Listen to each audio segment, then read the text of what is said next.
আজ তপসি ফ্রাই খাওয়ার ইচ্ছে হলো আর আমি নিজেই বাজারে চলে গেলাম।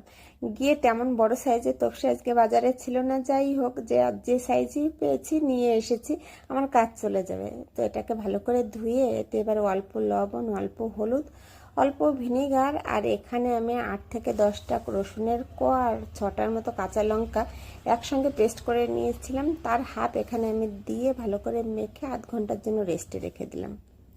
এবার অন্য একটা পাত্র নিয়ে তাতে 1 কাপ বেসন, হাফ কাপ আতপ চালের গুঁড়ো, 1 চামচ হলুদ, পরিমাণ মতো লবণ, একদম অল্প কালো জিরে আর কাঁচা লঙ্কা আর রসুনের যে পেস্টের বাকি হাফটা ছিল সেটা, আর দিয়েছি হাফ চামচ আদা পেস্ট। ব্যাস, তারপরে এবার অল্প অল্প করে জল দিয়ে একটা ব্যাটার তৈরি করব। এখানে আমি একবারে জল দেবো না, একবারে জল দিলে কি হবে, ব্যাটারের ঘনত্বটা আমি বুঝতে পারবো না। আসলে খুব পাতলাও হবে না, আবার খুব ঘন, এইরকম ব্যাটারটা হতে হবে, না খুব ঘন না খুব পাতলা। ওইদিকে আমি কড়াই বসিয়ে দিয়েছি তেল দিয়ে, আর এদিকে আমার ব্যাটারও রেডি। ব্যাস, এবার এর মধ্যে আমি এই তপসেগুলোকে দিয়ে খুব ভালো করে এই ব্যাটারগুলো লাগিয়ে নেব। তারপরে গরম তেলে এবার ছেড়ে দিলে এই তপসে ফ্রাই রেডি। যখনই এই তপসেগুলো কড়াইয়ে দিয়েছি যেন গোটা বাড়ি তপসে ফ্রাইয়ের গন্ধে ভরে গেছে।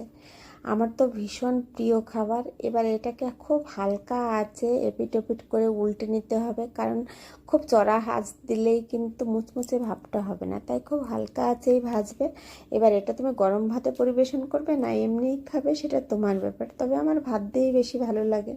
ওকে, ভালো থেকো, সুস্থ থেকো। আর আমার ভিডিওটা যদি ভালো লেগে থাকে তাহলে অবশ্যই একটা লাইক দিয়ে পাশে থেকো। আর পুরো ভিডিওটা দেখার জন্য থ্যাংক ইউ।